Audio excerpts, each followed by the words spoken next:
అందించడానికి సహోదరులు కిషోర్ గారు ఏర్పాటు చేయబడినారు. వారు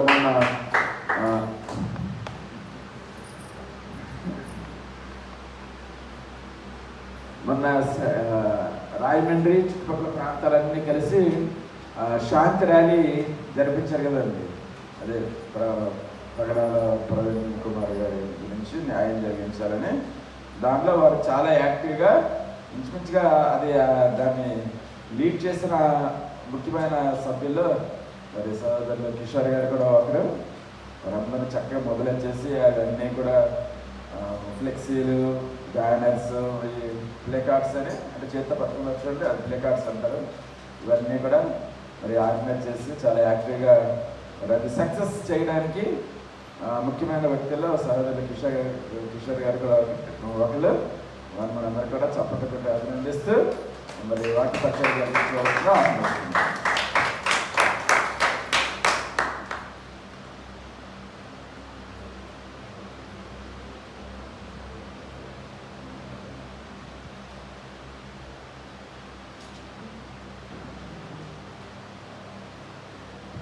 ప్రైజ్ ది లార్డ్. హల్లెలూయా, హల్లెలూయా.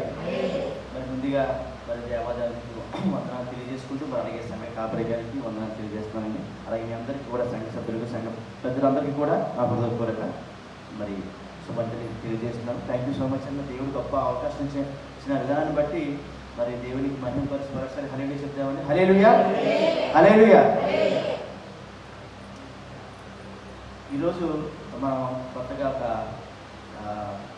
అంశాన్ని చూద్దామని.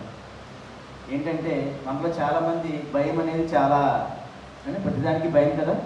మనం ఎవరికి భయపడాలి? దేవునికి భయపడాలి. కానీ మనం ఎవరికి భయపడతాం? దేవుని తప్పితే మిగిలినన్నింటికి భయపడతాం అంటే దేవుని తప్పించి మిగిలినన్నింటికి భయపడతాం. కానీ అన్నీ చేసిన వాడు దేవుడు కదా. మరి మనం జనరల్గా భయం రేపు ఏమి జరగబోతుందో, రేపటి గురించి కూడా భయం చాలామంది, అంతే కదండి. చాలామందికి ఏంటంటే రేపు ఏం జరుగుతుంది అంటే రేపంటే అట్టుగా రేపని కాదు, ఫ్యూచర్ అంటే భవిష్యత్తులో ఏం మనం ఎలా ఉంటాం, మనకి ఎలా తింటాం, ఎలా ఉంటాం, ఎలాగ ఎక్కడ పడుకోవాలి, లేదంటే ఎక్కడ మనకి నీడ ఉంది, ఎక్కడ కూడు ఉంది, ఎక్కడ మనకి బట్టలు, ఇవన్నీ కూడా మనకి నిత్యావసరమైనటువంటి వాటి విషయంలో మనం ఎప్పుడూ కూడా చింతిస్తూ ఉంటాం కదండి. మరి దేవుడు ఏం చెబుతున్నాడంటే యాకోబు రాసిన చదవక్కర్లేదండి, నేను చదువుతాను, మీరు చదవక్కర్లేదు, నేను చదువుతాను. యాకోబు రాసిన పత్రిక 4వ అధ్యాయం 14వ వచనంలో ఏమంటుందంటే రేపు ఏమి సంభవించబోవునో మీకు తెలియదు. ఎవరు చెప్తున్నారండి? దేవుడు మనకి తెలియదు. తెలుసండి ఎవరికైనా? తెలియదు కదండి, తెలియదు. ఓకే, మరి దేవుడు ఏం చెప్తుందంటే రేపు ఏమి సంభవించమో మీకు తెలియదు, మీ జీవము ఏ పాటిది, మీరు కొంతసేపు కనబడి అంతలో మాయమైపోవు, ఆవిరి వంటి వారే. ఏంటంటే ఆవిరి వంటి వారు. మనం ఇంతలో కనబడి అంతరమైపోయి ఆవిరి వంటి వారు. అంటే ఆవిరి ఎలా ఉంటుందండి? నీరు కదా. నీరు మనకు కనబడుతుంది, వెంటనే మాయమైపోతుంది. కానీ మాయమైపోయినప్పుడు నీరు లేదో చెప్పగలమా? ఉంది, కానీ నీరు ఎలా ఉంటుందంటే ఆవిరిలో ఉంటుంది.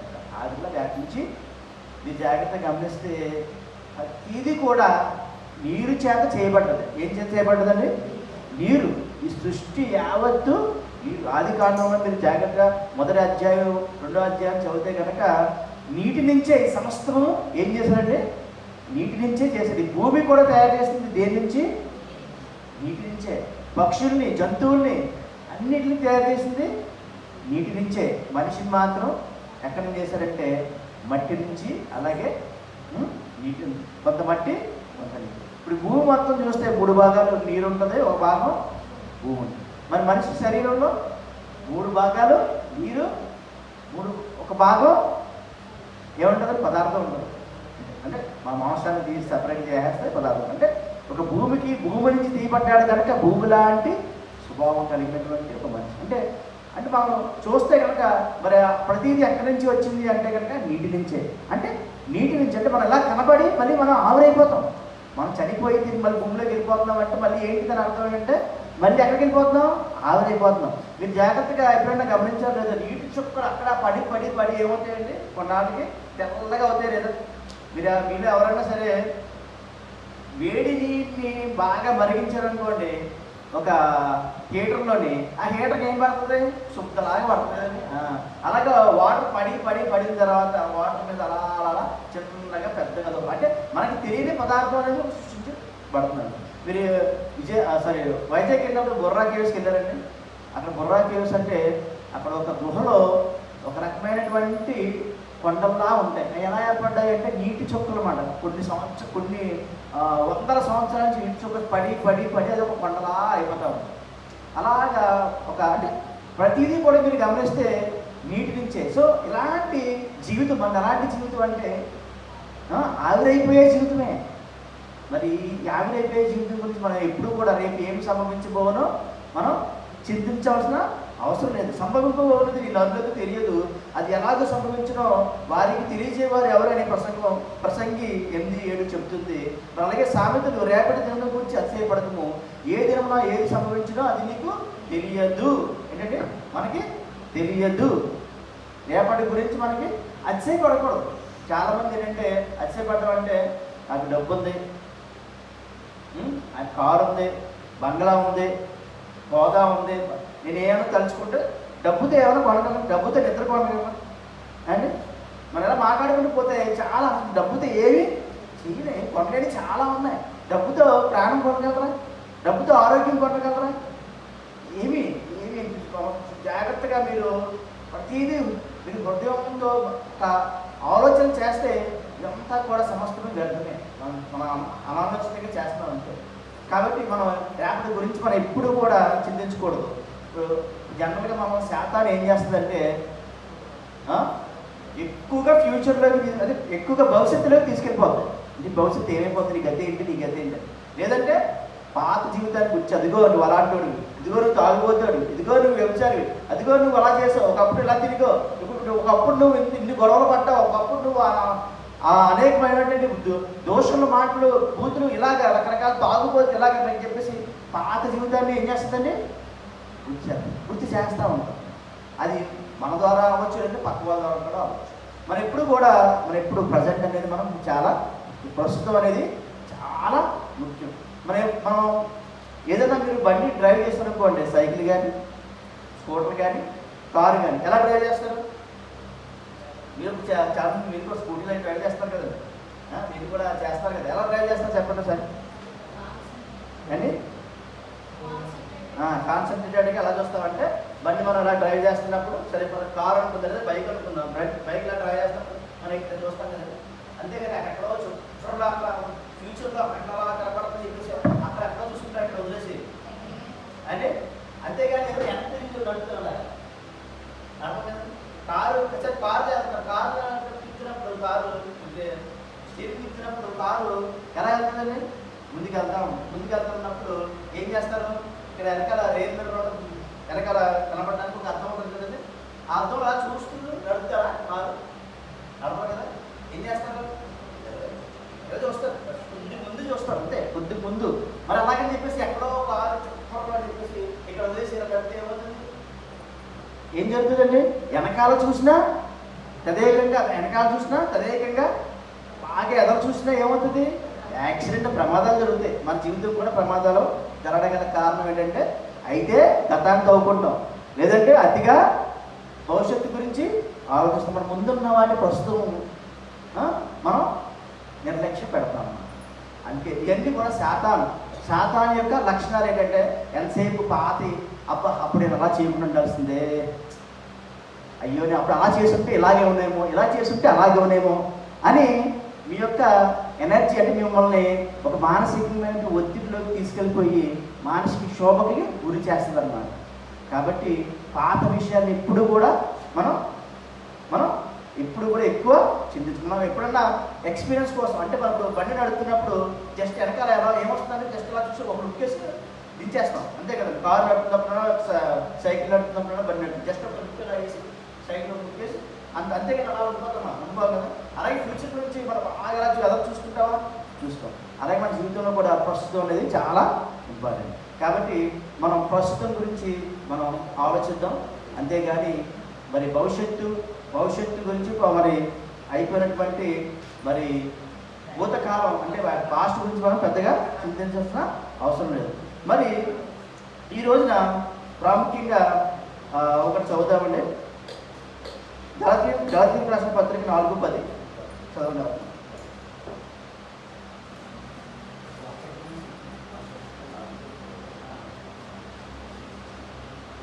చదవండి ఎవరన్నా గలతీ క్లాస్లో దినములను, మాసములను, ఉమ్. ఉత్సవ కాలములను, ఉత్సవ కాలములను, సంవత్సరములను ఆచరించుచున్నారు. ఈ విషయమై ఉమ్. నేను పడిన కష్టం వ్యర్థమైపోవునేమో అని మిమ్మల్ని గురించి భయపడుచున్నాను. ఏంటంటే మనం దేని గురించి మనం ఏం ఆచరిస్తున్నాం? నెలలు, సంవత్సరాలు. ఇంకోటి ఏంటంటే అక్కడ ఏముంది సంవత్సరం తర్వాత ఉత్సవాలు. ఉత్సవాలు అంటే ఏంటండి? మాసములు. అంత నెక్స్ట్ ఉత్సవ కాలాలు అంటే ఏంటండి? ఉత్సవ కాలాలు అంటే జనరల్ పండగలు అంటారు అనుకుంటారు. అంటే ఇంకా పండగలో కాదు, కానీ దాని ఇంగ్లీష్ ట్రాన్స్లేషన్ చూసినప్పుడైతే ఒరిజినల్ కింగ్ జేమ్స్ వెర్షన్లో ఏమంటుందంటే సీజన్స్ అని ఉంటుంది. అంటే సీజన్స్ అంటే మనం ఆషాఢం, మనకి ఏదైనా సీజన్స్ ఏమున్నాయి? అదే మనకి అర్థమయ్యే భాషలో ఆషాఢం, శ్రావణం, ఇలాగ రకరకాలుగా మనం చూస్తూ ఉంటాం కదండి. వర్షాకాలం, ఎండాకాలం, లేదంటే శీతాకాలం. అంటే మనం ఇలాగ కొన్ని లేనిపోని వాటి గురించి మనం ఎక్కువగా ఆలోచించాలి. అదిగో ఆషాఢంలో పెళ్లి చేయకూడదు, ఇలా జరిగిపోతుందా అంటే మనం ఏంటంటే మనం అన్ని దేవుడు ప్రతి దినాన్ని చక్కగా చేసి దేవుడు ఏమి ఇచ్చారండి స్టేట్మెంట్? అన్నీ చక్కగా ఉన్నాయని చెప్పేసి. చక్కగా ఉన్నాయంటే ఏంటి? మనం ఏదన్నా తయారు చేసామనుకోండి, ఒకసారి టెస్ట్ చేస్తాం కదా. టెస్ట్ చేసిన తర్వాత ఓకే ఇది పర్ఫెక్ట్గానే బుక్ తయారు చేస్తాం, ఎక్కడ ఏ లోపం లేదు, చక్కగా ఉంది అంటాం. మీరు వంట చేశారనుకోండి, ఎక్కడ రుచి చూసి పైన అన్నీ సరిపోయింది, ఉప్పు సరిపోయింది, కారం సరిపోయింది, చక్కగా ఉందండి అంటే మీకు మీరే టెస్ట్ చేసి స్టేట్మెంట్ చెప్తారు ఏమని? బాగా చేశారు. అలాగే దేవుడు కూడా ప్రతి దినాన్ని కూడా తయారు చేసి అన్ని దినాలు 6 దినాలు 7 దినాలు మరి 7 దినాల విశ్రాంతి పొందాడు. సరే, మరి 6 దినాలని కూడా చక్కగా చేశాడు. అంటే దాని అర్థం ఏంటంటే మనం ప్రతిరోజు మంచి రోజే. మనం ఎప్పుడు కూడా ఒక రోజు మంచి రోజు అంటే ఒక రోజు చెడ్డ రోజు అని మనం ప్రతి క్షణం మనం ముహూర్తాలు చూస్తామా? అండ్ ముహూర్తాలు చూడొచ్చా? చూడకూడదండి ముహూర్తం. ఎందుకంటే దేవుడు ప్రతి క్షణం మనకి వాల్యూ, ప్రతి క్షణం కూడా మంచిదే, ప్రతి క్షణం కూడా మంచిదే. కాబట్టి ఏ క్షణాన్ని మనం ఒక క్షణాన్ని చెడ్డది, ఒక క్షణాన్ని మంచిదని మనం ఎంచడానికి మనం తయారు చేసామా? ఈ సృష్టి టైము, ఈ టైం ఎలా అసలు మీకు సందర్భం వచ్చింది కాబట్టి చెప్తాను. ఈ టైం అంటే ఏంటి చెప్పండి? సమయం అంటే ఏంటి? సమయం, కాలం. కాలం అంటే ఏంటి చెప్పండి సార్? కాలం ఎలా జరుగుతుంది కదా, ఎలా జరుగుతుంది కాలం? సమయం. టైం అంటే వాచ్ చూపిస్తామా? మనం బతకం ఎలా బతుకుతున్నాం అంటే భూమి మీద బతుకుతున్నామండి. అంటే భూమి ఎలా ఉందంటే తిరుగుతూ ఉంది. భూమి ఎలా తిరుగుతుంది? గుండ్రంగా తిరుగుతుంది. సూర్యుడి చుట్టూ తిరుగుతుంది. ఎలా తిరుగుతుందండి? భూమి దాని చుట్టూ తిరుగుతూ ఇలా దాని చుట్టూ తిరుగుతూ సూర్యుడి చుట్టూ ఎలా తిరుగుతుంది అన్నమాట. ఇలా సూర్యుడి చుట్టూ ఇలా తిరుగుతుంది. అంటే ఇలా సూర్యుడి చుట్టూ ఒక రోజు ఎలా తిరిగేసిందంటే 1 సంవత్సరం పట్టింది అండి. దాని చుట్టూ ఇలా తిరిగిందంటే ఒక రోజు పట్టింది. అంటే సమయం అంటే అదే. భూమి గట్టిగా తిరిగేస్తుంది అనుకోండి, మనకున్న 24 గంటలు 10 గంటలు గట్టి తిరిగితే ఏమవుతుంది? సమయం అయిపోతుంది. మరి స్లోగా తిరిగింది అనుకోండి, 24 గంటలు కాస్త ఒక 50 గంటలు అవుతుంది. స్లోగా తిరిగింది అంటే సమయం ఎక్కడ ఉంది? భూమి మీదే జరుగుతుంది. ఈ విశ్వంలోనే భూమి, అదే సమయం. మరి ఈ సమయం దేవుడు ఎంత పర్ఫెక్ట్గా పెట్టాడంటే కొంచెం దూరంగా వెళ్ళిపోయినా సూర్యుడి నుంచి, నేనే భూమి అనుకోండి, కొంచెం ఈ సూర్యుడి నుంచి దూరంగా వెళ్ళిపోయినా ఏమవుతుందంటే గట్టిపోతాం భూమి ఉన్నటువంటి. కొంచెం దగ్గరికి వచ్చినా ఏమవుతాం? సూర్యుడి వేడికి కాలిపోతాం. అంటే కరెక్ట్ పొజిషన్లో పెట్టాడు దేవుడు. ఎలా పెట్టాడండి? ఎలాగ తీయడం అనేది మరి అది మనం మాట్లాడుకున్న టైం దగ్గర మనం చాలా విషయాలు మాట్లాడుకోవాలి. కానీ సమయం అనేది ఏంటంటే ప్రతిదీ కూడా దేవుడు కరెక్ట్గానే పెట్టాడు అన్నీ సమయంలో. అంతేగాని నెక్స్ట్ ఇయర్ ఏమో బాగా దూరంగా వెళ్ళిపోయి మొత్తం భూమంతా నాశనం అయిపోయేలాగా చలిగట్టేది ఎక్కడ కూడా ఏదైనా పెట్టాడు అలాగా. సీజన్స్ అయితే పెట్టాడు. ఎందుకంటే మరి నీరు ఆవిరయ్యి పైకి వెళ్ళి మళ్ళీ వర్షం కింద మళ్ళీ మనకే రావాలని, అంటే పంటలు పండాలని. ఇదంతా చూస్తే కాలక్రమంలో దేవుడు అన్నీ కూడా బాగా మరి అంత వివేచనతో చాలా జాగ్రత్తగా మరి ఈ సృష్టిని సృష్టించి భూమి మన కోసం ప్రతి సమయాన్ని కూడా చాలా చక్కగా చేశారు. కాబట్టి మనం ఏ సమయం కూడా ఏది కూడా మనకి చెడ్డది లేదు, అలాగని మరి మంచి సమయం అనుకోవడానికి లేదు. అంతా ఒకటే. అంటే మనం అంతా ఒకలాగే చూడాలి సమయం. సరే, మరి ఈ రోజున మనం ప్రాముఖ్యంగా ఒక సన్నివేశాన్ని బైబిల్ ఉన్నటువంటి ఒక చరిత్ర సన్నివేశాన్ని మనం చూద్దాం. సమయలు గురించి మనం మాట్లాడుకుందాం. ఈరోజు మనం మాట్లాడుకోబోయే వ్యక్తులు ఎవరంటే సమయలు, సౌలు గారు, అలాగే దావీదు గారు కూడా వస్తారు. ఎవరండి? సమయలు. మీకు ఐడియా ఉందండి సమయలు గారు ఎవరండి? సమయలు గారు ప్రవక్త. ఎవరండి? దైవజనుడు. ఒకప్పుడు మరి దేవుడు ఆ ప్రవక్తలతో నేరుగా మాట్లాడేవాడు. మరి అలాగే సమయలు గారు కూడా ఆయన ఎంతో దేవునితో మాట్లాడి నిజంగా ఎంతో ఆ సమయలు గారు అంటే అప్పట్లో జనాలు రాజులు భయపడిపోవారు. ఎవరు భయపడేవారండి? ఈయనే సమయలు మొదటి మనం చూసుకుంటే మన చరిత్రలో చూసుకుంటే ఫస్ట్ రాజు ఎవరండి? సౌలు గారు. మరి ఫస్ట్ అభిషేకించింది సౌలు గారిని అభిషేకించింది ఎవరంటే సమయలే. మరి అలాగే దావీదుని అభిషేకించింది కూడా సమయలే. మరి ఇటువంటి సమయలు గొప్ప దైవజనుడు కదా. మరి ఈ దైవజనుడు మనం ఈ రోజున కొన్ని ఆయన జీవితంలో కొన్ని సన్నివేశాలు మనం చూద్దాం. మరి చదివితే కనుక మనకి చాలా టైం పడుతుంది. మీకు ఒక కథలాగా అంటే మీకు ఒక సంఘటనలాగా చెప్పేస్తాను. సమయలు గారు సౌలు గారిని అభిషేకించిన తర్వాత సౌలు గారు ఎవరంటే తెలుసు కదా, మొదటి రాజు, ఇశ్రాయేలుకి మొదటి రాజు. సో సౌలు గారు ఏం చేస్తారంటే ఫస్ట్ మరి తను ఏమనుకుంటాడు, తను అల్పుడుగా అనుకుంటాడు. కానీ యెహోవా మరి ఆయన అప్పుడు సౌలుకు ఉన్న భయభక్తులను చూసి తాను తగ్గించుకున్నవాడు హెచ్చింపబడతాడు కదా. మరి ఫస్ట్ సౌలు కూడా నేను అల్పుడు ఎందుకు పనికిరాను అని అనుకున్నాడు. కానీ మరి దేవుని యందు ఉన్న భయభక్తులను బట్టి జాగ్రత్తగా వినండి. భయం భక్తి బట్టి దేవుడు ఏం చేస్తారంటే తనని అభిషేకించి ఇశ్రాయేలుకి రాజుగా చేస్తాడు. అలాగే సమయల ద్వారా మాట్లాడి సమయలకి చెప్పి నువ్వు ఇశ్రాయేలుకి రాజుగా ఉండబోతున్నావు అభిషేకించినా అని చెప్పి అభిషేకిస్తాడు. కానీ ఇలా కొంతకాలం గడిచిన తర్వాత రాజు అయ్యాడు కదండి. మరి అంతా మొదట్లో అందరూ బాగుంటారు. తర్వాత అదే ఫస్ట్ బాప్టిజం తీసుకున్నప్పుడు స్టార్టింగ్లో బాగానే ఉంటారు. మరి తర్వాత నెమ్మదిగా ఏమవుతారండి, నిలువెచ్చని జీవితం వచ్చేస్తుంటారు కదా. మన కాలేటువంటి ఎలిగేటువంటి జీవితంలో ఉండాలి. మనం పక్కని కూడా వెలిగించాలి. కానీ మనం ఏమవుతుందంటే నిలువెచ్చని జీవితం అయిపోతాం. అలాగే సౌలు గారి జీవితంలో కూడా అలాగే జరిగి ఏమైందంటే అలా నెమ్మదిగా తను ఏమనుకున్నాడంటే ఇంకా దేవుడి మీద భయం పోయింది. ఏం పోయింది? మనం స్టార్టింగ్లో మనం నిజమైన దేవుని మనం తెలుసుకున్న తర్వాత ఎంత భయపడతామండి, ఎంత భయం భక్తితో ఉంటాం.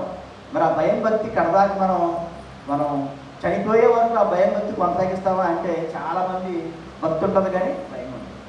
భయం అనేది దేవుని ఎందుకు భయం ఉండదు. మనం మాట్లాడుతున్నాం స్టార్టింగ్లో భయం అనేది అన్నిటి గురించి భయపడతాం కానీ దేవుడి గురించి భయపడతాం. సేమ్ ఇలాగే చేస్తారు. ఎవరు? సౌలు గారు ఏం చేస్తారంటే ఒకనొక రోజుని దేవుడు మరి అమాలేకీయుల మీదకి యుద్ధంకి వెళ్ళమంటారు. ఎక్కడికి వెళ్ళమంటాడండి? ఆ అమాలేకీయులు ఎవరంటే క్రూరమైనటువంటి మనుషులు. వాళ్ళు పసిపిల్లలను చంపేయడం, అంటే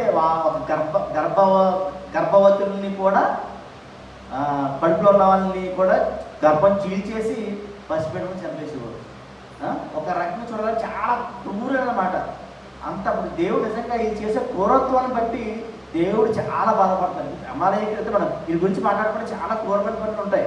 మనకి సింపుల్గా అర్థం చేసుకున్నట్టు మనం ఒక ఎగ్జాంపుల్ నుంచి చెప్పారు కానీ చాలా క్రూరమైన పనులు ఉంటాయి. కానీ ఇవన్నీ చూసి దేవుడు ఏం చేస్తారంటే సంతాపపడి ఇంత క్రూరమైన జాతి నిజంగా చాలా బాధపడని చెప్పి అప్పుడు సమయంతో చెప్తాడు, వెళ్ళి సౌలుతో ఈ మాట చెప్పు, అమాలేకీయులను మొత్తం సంహరించు, వారి దగ్గర ఉన్న మొత్తం అంతా దోచుకుని మీరు తీసుకోండి, వారి దగ్గర ఉన్నటువంటి జంతువుల్ని కూడా ఏం చేయాలంటే చంపేయండి. జంతువులు అంటే ఒంటులు, గొర్రెలు, మేకలు, ఏంటంటే ఇంకేమున్నాయి, ఆవులు, దూడలు, గేదెలు ఎన్నో ఉంటాయి కదా. అప్పుడు ఉన్నటువంటి సంపద, అప్పుడే ఆస్తి అదే కదా. అట్లన్నింటిలో కూడా ఏం చేయాలంటే సంహరించమంటాడు.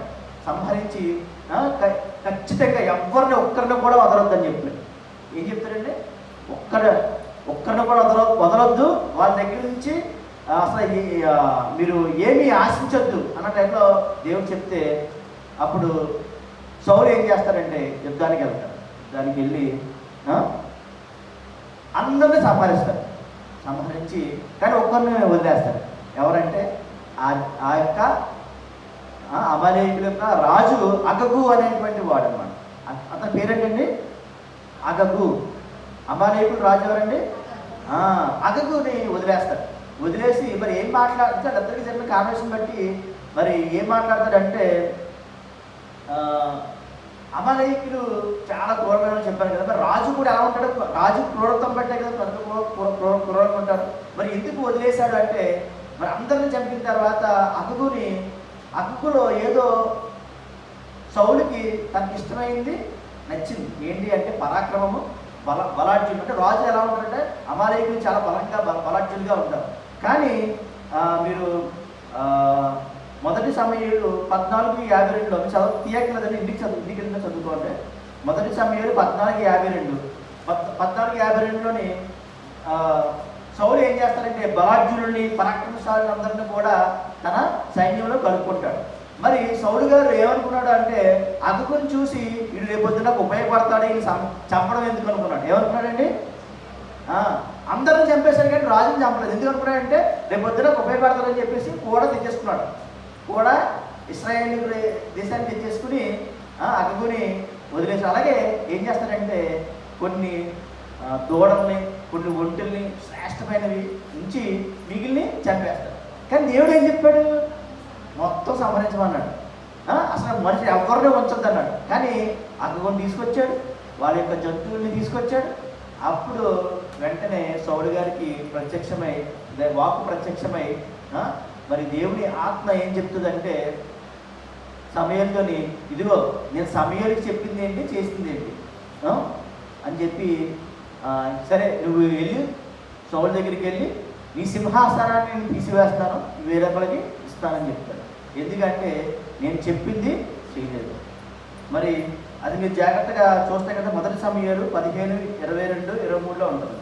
ఏమని ఉంటుందంటే చదవండి ఈ వాక్యం. చాలా సమయం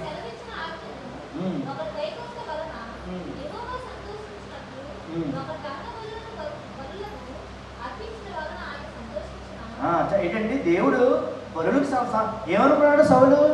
ఎందుకు తెచ్చాడని జంతువులు బలిష్టమైంది యెహోవాకి బలిద్దాం అని చెప్పి సంహరించకుండా ఈ బాగున్నాయి కదా అని చెప్పి తీసుకొచ్చాడు.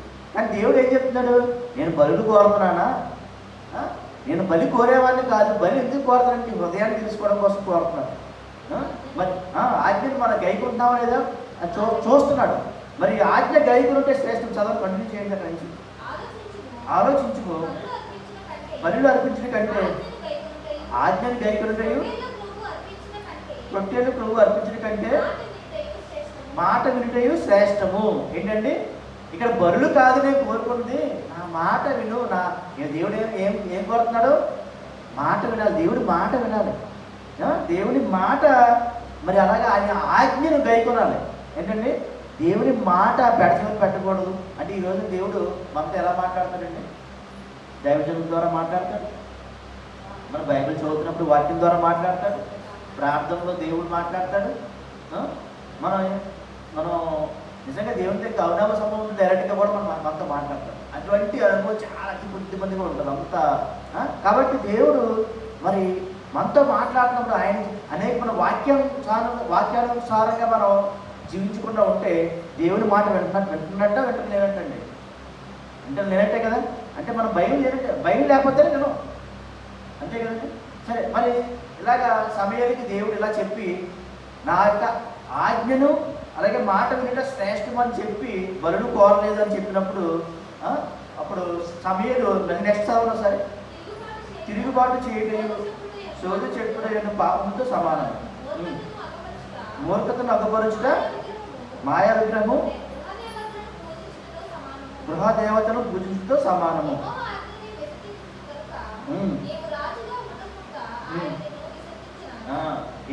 ఆజ్ఞను దేవుడి యొక్క ఆజ్ఞను విశ్వసిస్తూ కనుక నువ్వు రాజులా నువ్వు ఉండకుండా నిన్ను నేను విసర్జిస్తున్నాను అని చెప్పి అంటున్నాడండి. ఇక్కడ మీరు దేవుడు ముందే చెప్తున్నాడు. ఏం చెప్తున్నాడంటే తిరుగుబాటు చేయటయు సోది చెప్పుటయు పాపంతో సమానము. తిరుగుబాటు దేవుడికి మరి తిరుగుబాటు అసలు చేయకూడదు. దేవుడితో మనం ఎప్పుడు కూడా తిరుగుబాటు చేయకూడదు. మరి ఆదిలో ఆదమవ్వ చేసింది ఏంటంటే తిరుగుబాటు. అది తిరుగుబాటు. అదే ఆజ్ఞను గైకోకుండా ఉండడం ఏంటంటే తిరుగుబాటే. ఇప్పుడు ఇక్కడ సమయాలు చేసింది ఏంటి? తిరుగుబాటే. ఆజ్ఞను తిరుగుబాటు అంటే ఏంటి? దేవుడి మీద యుద్ధం అలవాడుకుంటారా? కాదు, ఆయన ఆజ్ఞను వినకపోవడమే. ఈరోజు మరి వాక్యం ద్వారా మనతో మరి ప్రతి వారం కూడా మీరు వాక్యం వింటున్నారు కదా, మరి మీరు వాక్యం వింటలేదంటే ఏంటి? దేవుడితో తిరుగుబాటు చేస్తున్నట్టుగానే అర్థం, దాని అర్థం. కాబట్టి మన వాక్యం మనం విన్నప్పుడు చాలా మన జీవితాన్ని మనం అలా మార్చుకోవాలి. అలాగే సోది చెప్తున్నాయి పాపంతో సోదే చెప్పొచ్చండి. సోది అంటే ఏంటి చెప్పండి? జరగబోయేది చెప్పడం. అంటే జరగబోయేది ఇందాక మనం మాట్లాడుకుంటున్నా, జరగబోయేది ఎవరు తెలుస్తుంది? మనకు తెలుస్తుందా? దేవుడు తెలుస్తుంది. కానీ సోది చెప్పినప్పుడు ఏం చెప్తాం? అదిగో ఇలా జరగబోతుంది, అలా జరగబోతుంది, లేదంటే ఒకప్పుడు ఎలా జరిగింది అది అయితే గతాన్ని చెప్తాం, లేదంటే ఫ్యూచర్ చెప్తాం, లేదంటే ప్రస్తుతం చెప్తాం. అంటే ఇవన్నీ అయిపోయిన సంఘటనలో ఎవరు తెలుస్తుందని చెప్పండి? మనకి తెలుసు కదా. గతం కూడా మనకి తెలుసు, ఫ్యూచర్ మనకి తెలియదు. ఇక్కడ మీరు జాగ్రత్తగా గమనించండి ఒక విషయం. సాతాను ఎప్పుడూ కూడా గతాన్ని చెప్తుంది. ఏం చెప్తుందండి? ఇప్పుడు మీరు సోది చెప్పే వాళ్ళ దగ్గరికి వెళ్ళారు. దురాత్మలు ఉన్నాయండి? ఉన్నాయి. దురాత్మలు ఉన్నాయా లేదు చెప్పండి. మనం పోరాడినది ఆకాశమయమైన దురాత్మ, సమూహంతో పోరాడుతున్నాం. అంటే దురాత్మలు ఉన్నాయి, ఖచ్చితంగా దురాత్మలు ఉన్నాయి. కానీ ఆ దురాత్మలన్నీ ఏం చేస్తాయంటే పైనుంచి అన్నీ చూస్తూ ఉంటాయి. వాటి అదిగో మన సుబ్బారావు గారు, మన వీళ్ళందరూ కూడా అంటే పేరు పిలవట్లేదు కానీ వీళ్ళందరూ ఏం చేస్తున్నారు? ప్రతి ఒక్కరి జీవితంలో ఏం చేస్తాయంటే తొంగి చూస్తూ ఉంటాయి. మీరు ఫోన్ ఇలా పట్టుకుని ఇలా అందరూ రీల్స్ చూస్తున్నారు కదా అండి, రీల్స్ చూస్తున్నారు. ఒకప్పుడు సినిమా చూసేవాళ్ళు మనం అలాగా. ఇప్పుడు సినిమా చూసేంత టైం కూడా లేదు. టాకా ఎదుటి వాళ్ళ జీవితాన్ని ఎలా చూస్తున్నామంటే కొన్ని క్షణాలు అలా తిప్పేసి ఇలా తీసేస్తున్నాం. అలాగే ఆకాశంలో దురాత్మ దుష్టశక్తులు ఎలా చూస్తున్నాయంటే మన జీవితాన్ని చదువుతున్నాయి. ఇలా చేస్తున్నాడా, అలా చేస్తున్నాడా, ఇలా చేస్తున్నాడా అని చూస్తున్నాయి. అంటే జరిగిపోయినవన్నీ ఎవరు తెలుసు? సాతానికి దురాత్మ. అంటే దురాత్మ దుష్టశక్తులు ఎవరంటే సాతాను యొక్క అనుచరులు. వాటికి ప్రతీది కూడా జరిగిపోయింది తెలుసు. నువ్వు రేపు పొద్దున సోది చెప్పేవాడికి వెళ్ళామంటే ఫస్ట్ ఏం చెప్తుందంటే, జాగ్రత్తగా వినండి, ఫస్ట్ ఏం చెప్తుందంటే జరిగిపోయింది చెప్తుంది. అది ఒకప్పుడు మా తాత ఎలా చేశారని చెప్పింది, అది ఎవరికి తెలియదు, ఎలా చెప్పింది అనుకుంటాం లేదా చెప్పండి. ఇలా ఎవరికి తెలుసు? అది మన ఇంట్లో ఎవరికి తెలియదు. మనకి తమ తాతకి సంబంధం ఉంది కాబట్టి మనకే మా తాతకి తెలుసు కదా, మా తాత ఏడుపు. కానీ ఎవరు చెప్పారు ఈ సంఘటన? సోది చెప్పేదో శాతం దురాత్మ దృష్టి చెప్తుంది. అంటే జరిగిపోయింది ప్రతిదీ కూడా శాతం ఎలా చూస్తుందంటే భూమి మీద ప్రతి ఒక్క జీవితాల్లో కూడా అలా తొమ్మిది చూసి భూమిని ఎలా తిప్పుతున్నట్టుగా మనం అర్థం చేసుకోవడం కోసం ఇలాగా చుట్టూరు తిరుగుతూ ప్రతి జీవితాన్ని కూడా చదువుతూ ఉంటుంది. కాబట్టి మనం ఎప్పుడు కూడా సోది చెప్పే వాళ్ళ దగ్గరికి కానీ భవిష్యత్తు చెప్పే వాళ్ళ దగ్గరికి వెళ్ళామంటే ఏం చెప్తారంటే జరిగిపోయింది. పదుగా నువ్వు వచ్చావు కదా, అక్కడి నుంచి ఆ ఊరి నుంచి వచ్చావు, లేదంటే మీ యొక్క మేక కానీ గొర్రె కానీ తప్పిపోయింది అనుకో, అది అక్కడ ఉంది ఇక్కడ ఉంది, లేదంటే మీరు ఎవరు తప్పిపోయారు కొడుకు మీ అబ్బాయి అక్కడ ఆ ఊర్లో ఉన్నారంటే ఎవరు చెప్తున్నారు? ఏంటండి ఎవరు చెప్తున్నారు అనుకున్నారు? మనం అనుకుంటాం అమ్మో దేవుడు చెప్పారు, మనం వాళ్ళలో ఏ శక్తి ఉందనుకుంటాం మనం. అదంతా అబద్ధం. ఎందుకంటే అబద్ధం అంటే ఏంటి? ఏం అబద్ధం చెప్తాను? వాళ్ళకి శక్తులు ఏమి లేవు. కానీ దురాత్మ దుష్టశక్తులు ఆవహించడం వల్ల జరిగిపోయిన దురాత్మ దుష్టశక్తులు వాళ్ళ ద్వారా చెప్తాయి. అంటే ఆ శక్తి ఎవరి శక్తి అంటే దురాత్మ దుష్ట శక్తి. అది జరిగిపోయింది వాటికి మాత్రం మేము తెలుసు. మీకు అర్థమవుతుంది కదండి? జరిగిపోయింది. అలాగే ఈరోజు మనం సినిమా చూస్తున్నాం అనుకోండి, సినిమా చూస్తున్నప్పుడు మనం ఓకే సినిమాలో ఫస్ట్ నుంచి హీరో అనుకుంటున్నాం, లాస్ట్లో తెలుసు ఆడి విన్నా అని అనుకుంటాం లేదని చెప్పండి? అనుకుంటాం కదండి, ఆడి విన్నా అనుకుంటాం. అప్పుడు దాకా మనకు తెలియదు. కానీ ఆ సన్నివేశం మనం చూస్తున్నాం కానీ మనకు తెలుసు కదా. నెక్స్ట్ సన్నివేశంలో సరే ఆడి వినరు బాబు, ఆడి నెల వెళ్తున్నామని మనలో అనుకుంటాం కదా. అంటే మనం చూస్తున్నాం కాబట్టి మనకు తెలుసు నెక్స్ట్ జరగబోయే సీన్ ఏంటో మనం ఏం చేస్తాం, నెక్స్ట్ ఇలా జరుగుతుందని మనం గ్రహించేస్తాం. కానీ శాతాన్ని ఏం చేస్తుందంటే అందరి జీవితాలు చదువుతుంది, అందరి జీవితాలు రీల్స్ తిప్పినట్టు చదువుతున్నప్పుడు నెక్స్ట్ ఏం చేయబోతుందో ఏం జరగబోతుందో మనకంటే ఎక్కువగా అంచనా వేస్తుంది. ఏం చేస్తుంది? ఏమేస్తుంది? అంచనా. ఎందుకంటే మనకంటే ఎక్కువ ఇన్ఫర్మేషన్ ఎవరి దగ్గర ఉంది? సాతాన్ దగ్గర ఉంది. అందుకే జరగబోయేది కొంత అంచనా వేసి కూడా చెప్తుంది. అది జరిగిపోయింది అనుకోండి, అమ్మో ఆయన చెప్పింది జ్యోతిష్కుడు చెప్పింది నిజమే, అదిగో సోది చెప్పింది నిజమే అనుకుంటాం. కానీ ఇక్కడ మీరు గ్రహించాల్సింది ఏంటంటే మనకంటే సాతానుకి బాగా ఒక శక్తి ఉంది. కానీ దేవుడి శక్తి ముందు ఆ శక్తి నిలవలేదు. కానీ అది చేస్తున్నటువంటి ప్రతి క్రియను కూడా ఖచ్చితంగా దేవుడు దయం చేస్తాడు. మీరు ఒకటి గ్రహించే సమయం లేదు కనుక త్వరగా మనం ముగించేసుకుందాం. మరి ఇక్కడ తిరుగుబాటు చేయడం, సోది చెప్పడం పాపంతో సమానం. అంటే సోది చెప్పేవారు కానీ జ్యోతిష్కులు కానీ వాళ్ళు ఏం చేస్తున్నారంటే పాపం చేస్తారు. అలాగే మూర్ఖతను అగ్గుపరచుట, మాయా విగ్రహము, గృహ దేవతలను పూజించుతో సమానం.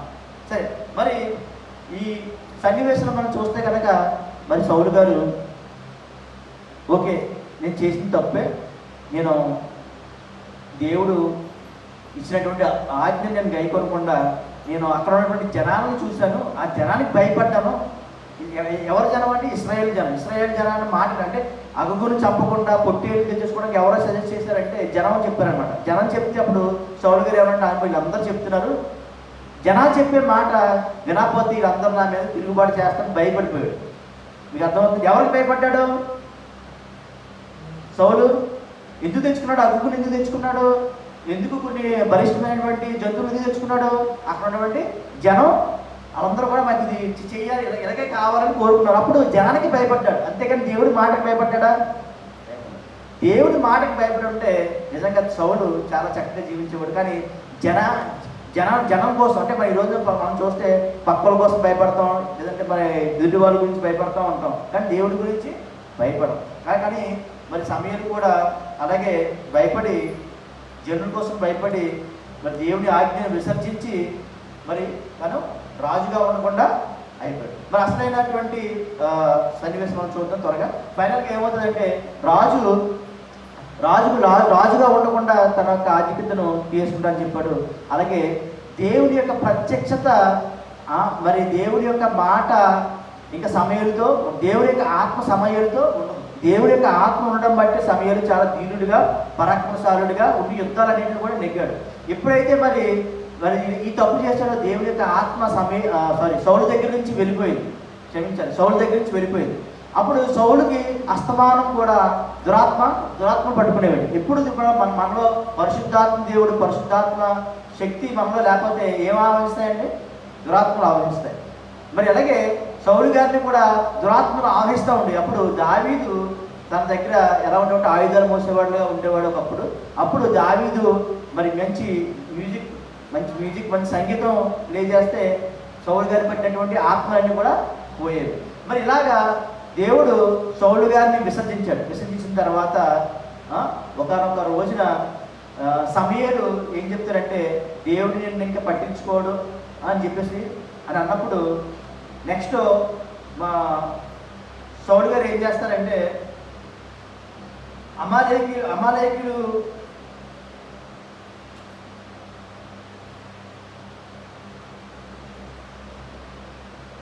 ఫిలిస్తీన్లు నెక్స్ట్ ఫిలిస్తీన్లతో యుద్ధం చేయబోవాలండి. ఫిలిస్తీన్లతో యుద్ధానికి వెళ్ళబోవాలి. కానీ ఆ యుద్ధానికి వెళ్ళే ముందు తను నెగ్గుతానా లేదా అని దేవుడు సమూయేలు దగ్గరికి వచ్చి అడుగుతాడు. కానీ అప్పటికి సమూయేలు చనిపోయి ఉంటాడు. అప్పటికి సమూయేలు అడుగుదామంటే సమూయేలు ఏమన్నాడంటే అప్పటికే చనిపోయాడు. కానీ సమూయేలు ఇదివరకు ఏంటంటే ఏ యుద్ధానికి వెళ్ళినా కానీ దేవుడి మాట ద్వారా సమూయేలు ద్వారా ఇన్ఫర్మేషన్ తెలుసుకునేవాడు. కానీ మరి ఒకనొక రోజున ఫిలిస్తీన్లతో యుద్ధం చేయడానికి వెళ్ళబోతుండగా మరి దేవుడు తనకి జయం ఇస్తాడా లేదని చెప్పేసి ఎవరిని అడుగుదామంటే ఆ రోజున సమూయేలు లేడు. సమూయేలు చనిపోయి ఉన్నాడు. మరి సమూయేలు చనిపోయిన తర్వాత మరి దేవుడు ఆల్రెడీ సౌలు గారిని విసర్జించాడు. మరి ఈ ఇన్ఫర్మేషన్ ఎవరు చెప్తారు? నేను రేపు యుద్ధంకి వెళ్ళబోతున్నానని చెప్పేసి నేను నెగ్గుతానా లేదా, యుద్ధానికి వెళ్ళాలా లేదా అని ఒక డౌట్ వస్తుంది. అప్పుడు ఏం చేస్తారంటే సౌలు దేవుడు నన్ను విసర్జించాడు కదా, ఇప్పుడు నేను యుద్ధానికి వెళ్ళబోతున్నానా లేదని ఎవరు చెప్తారు? ఒకప్పుడు అంటే దేవుడు చెప్పేవాడు, సమూయేలు ద్వారా ప్రత్యక్షమయ్యి జరగబోయేది దేవుడు చెప్పేవాడు. కానీ ఇప్పుడు ఎవరు చెప్తారు? సమూయేలు చనిపోయాడు. అప్పుడు సౌలు ఏం చేస్తారంటే ఒక సోది చెప్పే ఆమె దగ్గరికి వెళ్తాడు. ఎక్కడికి వెళ్తారండి? సోది చెప్పే ఆమె దగ్గరికి వెళ్తే అప్పుడు సింపుల్గా చెప్పేస్తాను, టైం లేదు కనుక. సోది చెప్పే ఆవిడ ఏం చేస్తుందంటే సమయలు ఆత్మని రప్పింపమని సోది చెప్పే ఆవిడని కోరుతారు. ఏం కోరుతారండి? సమయలు ఆత్మని రప్పించమని కోరుతారు. అప్పుడు సోది చెప్పే ఆవిడ మరి వెంటనే హాం భూమి పట్టం మంటేసి, ఏంటంటే ఏమేస్తుంది, ఒక మంటేసి హాం భూమి పట్టం అనుకుంటూ ఉంటాయి కదా, దూరం దృష్టి పిలవడానికి మంత్రాలు ఉంటాయి కదా. అలాగానే ఎవరు వస్తారంటే ఒక ఆత్మ వస్తుంది, వచ్చి సమేలు లాంటి ఒక ఆత్మ వచ్చి వెంటనే ఏమంటదంటే, సౌలా సౌలా ఎందుకు నన్ను రప్పించుదివి, ఎందుకు నా ఆత్మను రప్పించుదివి అని చెప్పి అడిగితే, నేను ఫిలిష్తీయుల దగ్గర యుద్ధానికి వెళ్తున్నాను, దేవుడు నన్ను వెళ్ళినాడు, నువ్వేమో లేవు ఇక్కడ, ఇప్పుడు నేను యుద్ధానికి వెళ్తూ ఉండగా నేను యుద్ధంలో బతుకుతానా చనిపోతానా అంటే, అప్పుడు ఆ యొక్క ఆత్మ చెప్తుంది, ఏం చెప్తుందంటే, నువ్వు ఖచ్చితంగా చచ్చిపోతావు, నిన్ను ఫిలిష్తీయులు చంపేస్తారని చెప్పేసి. అప్పుడు సౌలు గారికి గజ వెళ్ళిపోతారు. వెంటనే ఇంకా ఆత్మ వెళ్ళిపోతుంది. వెళ్ళిపోయిన తర్వాత సౌలు గారికి ఏం పట్టుకుంటుందంటే భయం పట్టుకుంటుంది. ఎందుకంటే చెప్పింది ఎవరు? సమయలు ఆత్మ వచ్చి మాట్లాడి నువ్వు ఓడిపోతావు, నేను నీ యొక్క రాజ్యాన్ని కూడా దావీదుకి ఇస్తాను అని చెప్పేసి చెప్తుంది. చెప్పిన తర్వాత వెంటనే సౌలు భయపడిపోతారనమాట. భయపడిపోయి ఇంకా ఆ యుద్ధానికి నెక్స్ట్ రోజున యుద్ధానికి వెళ్తాడు. యుద్ధానికి వెళ్ళిన తర్వాత ఆ యుద్ధంలో ఓడిపోయి తనతో పాటు తన 3 కుమారులను కూడా కోల్పోతాడు. మరి ఇలా కోల్పోయినప్పుడు సౌలు గారు యొక్క చావు గురించి మనం చూద్దాం. సౌలు గారు ఎలా చేస్తాడో దానికంటే ముందుగా ఒకసారి సమయలు గారు వచ్చిన ఆత్మ గురించి కూడా ఒకసారి పరిశీలిద్దాం. ఒకసారి మొదటి సమయాలు 28, 15, 19 చదివినట్లయితే, చదవకండి టైం లేదు కనుక మనకి. మొదటి సమయాలు 28, 15, 19 మీరు జాగ్రత్త ఇంటికి చదవండి. అక్కడ చూస్తే కనుక ఎవరి ఆత్మ వచ్చినట్లుగా ఉంటుందంటే, ఎవరి ఆత్మ? సమయలు ఆత్మ. ఇప్పుడు సమయలు ఆత్మ పిలిచింది ఎవరు? సోది చెప్పే ఆవిడ. సోది చెప్పే ఆవిడ మీరు జాగ్రత్త గమనిస్తే ఇక్కడ వచ్చింది సమయలు ఆత్మ కాదా అన్నది ప్రశ్న. సమయలు ఆత్మ అంటే కాదు. సమయలు ఆత్మ కాదని మీరు ఎలా చెప్పగలరు అండి? సోదావుడి అంటే సోదావుడి పిలిస్తే వచ్చి దేవుడు ఆత్మను రిలీజ్ చేస్తారా? ఎక్కడ చనిపోయిన తర్వాత ఎక్కడ ఉంటారండి? మనం దేవుని యందు మనం చనిపోతే ఎక్కడ ఉంటామంటే పరదేశంలో ఉంటాం. దేవుని యందు యేసుప్రభు గారు తెలుసుకోకుండా మరి మన బాప్తిజం తీసుకోకుండా యేసుప్రభులా ఆయన చెప్పినటువంటి మనం విషయాలను మనం చేయకుండా మనం చనిపోతే కనుక ఎక్కడ ఉంటామంటే నరకంలో ఉంటాం. ఉంటే నరకంలోనే ఉండాలి, లేదంటే పరదేశంలోనే ఉండాలి. ఇప్పుడు సౌలు గారు గొప్ప దైవజనులు కాబట్టి ఆయన చనిపోయిన తర్వాత ఎక్కడ ఉంటారో పరదేశం వేరు, పరలోకం వేరు. కాబట్టి తర్వాత నెక్స్ట్ ఎప్పుడైనా చెప్తాను. అది ఎక్కడెక్కడ ఉంటాయి, భూమి పైన ఎక్కడ ఉంటుంది, భూమి కింద ఎక్కడ ఉంటుంది, పాతాళం ఎక్కడ ఉంటుంది, నరకం ఏంటి అని అన్నీ కూడా మీకు నెక్స్ట్ కావాలని చెప్తాను. సో ఇప్పుడు ఏంటంటే ఆత్మ చనిపోయిన తర్వాత ఎక్కడికి వెళ్ళిపోద్ది అంటే పాతాళంలోకి ఉన్నటువంటి నరకంలోకి వెళ్ళిపోద్ది. లేదంటే దేవుడు నమ్ముకున్న వాళ్ళైతే పరదేశంలో నెమ్మదిగా, అంటే అవి కూడా ఒక భూమి లాంటి గ్రహమే. మీరు జాగ్రత్తగా గమనిస్తే భూమి లాంటి ఒక గ్రహమే, చాలా నెమ్మది గల ప్రదేశం. అలాగే నరకం అంటే ఏంటంటే సూర్యుడు లాంటి గ్రహమే. అది కూడా అంటే మనకి కనిపిస్తున్నటువంటి గ్రహాలను చూసి అర్థం చేసుకోవాలి. అవి కూడా ఒక పెద్ద గ్రహాలు లాంటివి. సరే, ఇప్పుడు మనం చనిపోయిన తర్వాత అయితే పరదేశం వెళ్తాం, నరకానికన్నా వెళ్తాం. ఇప్పుడు సమయాలు గారి ఆత్మ ఎక్కడ ఉంటుంది? పరదేశంలో ఉంటుంది. ఈ పరదేశంలో ఉన్నటువంటి ఆత్మ ఎవరు రప్పించగలరండి? ఎవరు రప్పించాలి? దేవుడే రప్పించాలి. ఎవరు రప్పించాలంటే సోది చెప్పేవాడు ఎవరు? శాతాను అనుచరురాలు. శాతాను అనుచరురాలు ఇదిగో ఆత్మ రమ్మంటే వస్తుందా? ఏమంటే ఆత్మ రమ్మంటే సోది చెప్పేవాళ్ళు ఎవరన్నా కానీ, ఒక జ్యోతిష్యం చెప్పేవాళ్ళు ఎవరన్నా కానీ వాళ్ళ ఆత్మ రమ్మంటే వస్తుందా? రాదు కదండి. ఎందుకంటే మరి పాతాళ యొక్క తాళం చెవులు ఎవరి దగ్గర ఉన్నాయండి? దేవుని దగ్గర ఉన్నాయి. ఒకసారి త్వరగా చదవండి. ప్రకటన గ్రంథము 1వ అధ్యాయం 18. ప్రకటన గ్రంథము నేనే మొదటి వాడును కడపటి వాడును జీవించి వాడును మృతులైతిని కానీ యుగములు సజీవులమై ఉన్నాను మరియు మరణము యొక్కయు పాతాళము లోకము యొక్కయు తాళపు చెవులు.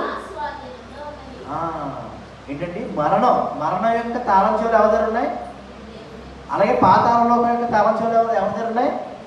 అండ్ తాళం చెవి మనకలా ఉండే పెద్ద ఒక ఇంత పొడవు ఉంటుంది. పాతాళ లోకం అంటే ఇంత పెద్ద తాళం చెవి ఉంటుందా? ఆలోచించండి. తాళం చెవి ఇప్పుడు మన ఫోన్ ఉంది, ఫోన్ లాక్ చేసి అన్లాక్ లాక్ ఉంటుంది కానీ తాళం కప్ప ఉందా తాళం చేయి ఉందా చెప్పండి? లేదు కదా. మనం ఏమంటాం? అన్లాక్ చేస్తాం, లాక్ చేస్తాం. అంటే అది తాళం కప్పలేకపోయినా కానీ ఇప్పుడు ఈ భూమి తిరుగుతున్నప్పుడు చెప్పారు కదండి, అనేక గ్రహాలు లేదంటే గ్రహ శకలాలు భూమి మీదకి రాకుండా అడ్డు తగులుకోకుండా దేవుడు ఏం పెట్టాడంటే ఒక లేయర్లా పెట్టాడు.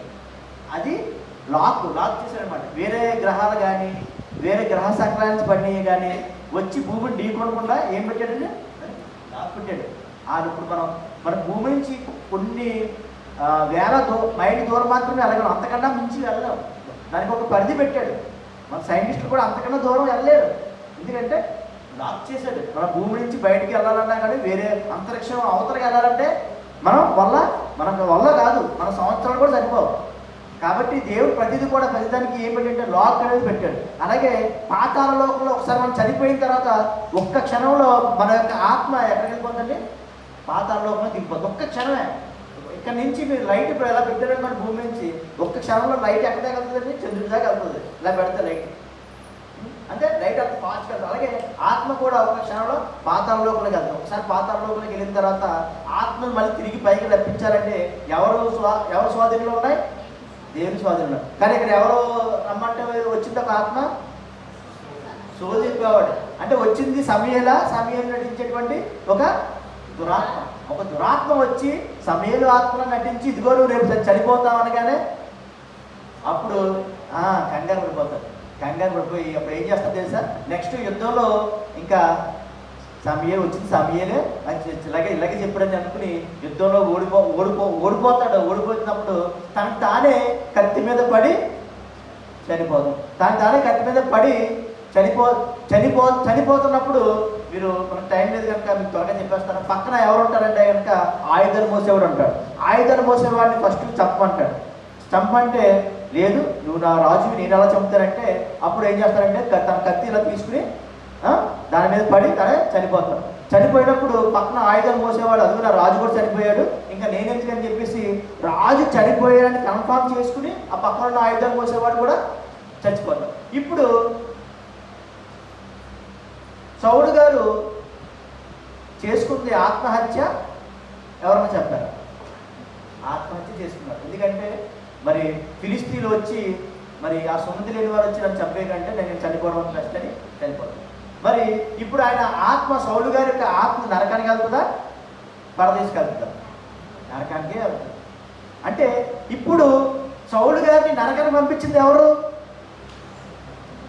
సోది చెప్పేటువంటి దురాత్మ ద్వారా నరకం. నిజంగా సౌలు సోది చెప్పేవాడి దగ్గరికి వెళ్లకుండా ఉంటే ఈ రోజు తన ఆత్మ ఎక్కడుండడు? పరదేశంలో ఉంది. కాబట్టి ఈ జనాంగం మీ అందరూ కూడా సోది చెప్పేవాళ్ళ దగ్గరికి కానీ జ్యోతిష్ చెప్పేవాళ్ళ దగ్గరికి కానీ ఇలాగ చాలా ఉన్నాయి. మరి టైం లేదు కనుక నేను త్వరగా ముగించేస్తాను. కాబట్టి మీరు వెళ్ళారంటే మీ ఆత్మ మిమ్మల్ని ఖచ్చితంగా ఏం చేస్తుందంటే తను ఆధీనం తీసుకుని తను చెప్పినట్టుగా చేసుకుని మిమ్మల్ని కూడా నరకంలోకి పడేస్తుంది. కాబట్టి మనం నరకం నుంచి తప్పించుకోవాలంటే ఎప్పుడూ కూడా మనం దేవునితో అంటు కట్టబడి ఉండాలండి. ఎలా ఉండాలి? అంటు కట్టబడి ఉండాలి. మరి అలాగే ప్రసంగి 9:50 చదివేసుకుందాం. ఫైనల్గా టైం అయిపోయింది. ప్రసంగి 9:56 ప్రసంగి 9వ అధ్యాయం 5 నుంచి 6 చదువుతాం.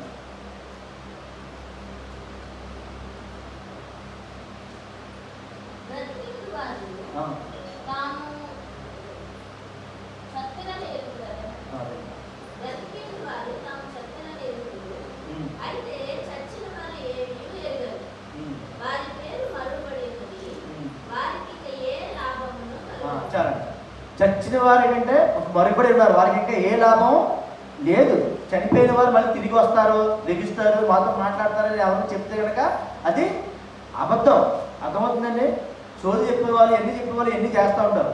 మరి అలాగే 1 సమూయేలు 2 నుంచి 2వ అధ్యాయం 6వ వచనం చదవండి.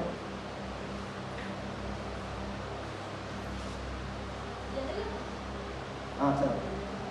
జనులను సజీవులుగాను, మృతులనుగాను చేయవాడు యెహోవాయే. పాతాళమునకు పంపుచు, అందులో నుండి రప్పించుచు ఉండువాడు ఆయనే. ఏంటంటే ఏమనుందండి? ఆయన పాతాళము రప్పించేది నేనే. ఎవరు? యెహోవా, నేనే అని చెప్తున్నాడు. అంటే ఇప్పుడు సోల్ చెప్పేవాడ పిలిస్తే వచ్చేస్తాడా సమూయేలు?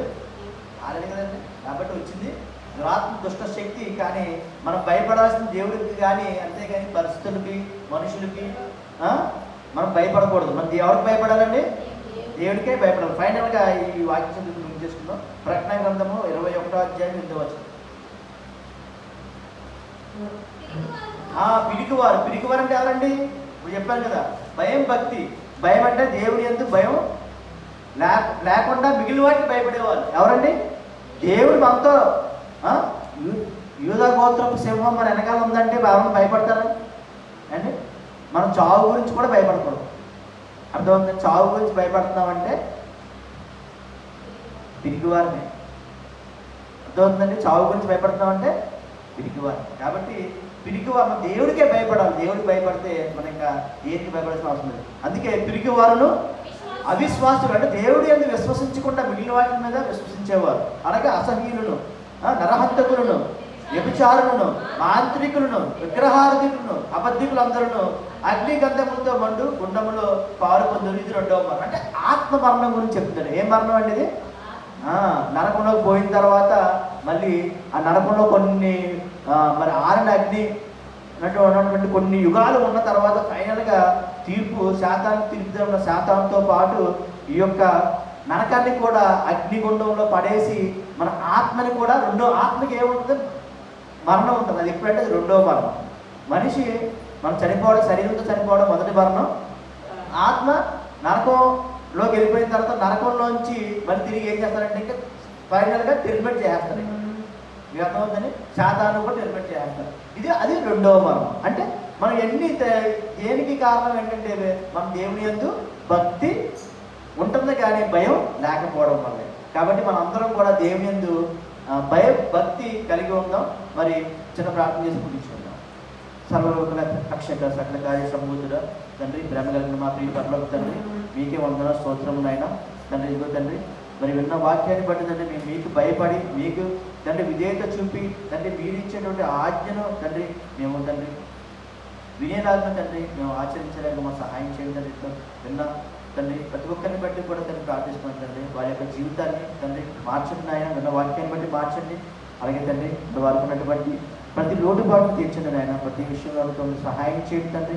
మీ యొక్క పరిశుద్ధాత్మ శక్తితో మీ సంఘ సమాధాన్ని నింపండి నాయన. వారి సంఘ పాస్టర్ గారిని, అలాగే పాస్టర్ గారిని, వారి కుటుంబాన్ని దీవించండి, ఆశీర్వదించండి, సహాయం చేయండి తండ్రి. అలాగే తండ్రి చుట్టుపక్కల ఉన్నటువంటి అనేక మంది ఆత్మలు తండ్రి మరి ఇదిగో మరి నరకానికి పోకుండా 2వ మరణానికి పోకుండా తండ్రి మరి వారు కూడా మాతో పాటు సజీవంగా తండ్రి మరి ఇదిగో తండ్రి మరి పరలోకంలో యుగములు మీతో పాటు ఆనందంగా జీవించే గొప్ప జీవితం ప్రతి ఒక్కరికి కూడా తండ్రి అనుగ్రహించేటువంటి కృపను తండ్రి అందరికీ దయచేసి తండ్రి మేము కూడా మరి సువార్తలో పాలుభాగస్వామ్యం సహాయం చేయమని నడిపించి దీవించి ఆశీర్వదించమని యేసుక్రీస్తునామమున అడిగి వేడుకని పొందుతున్నాం మా పరమ తండ్రి. ఆమేన్.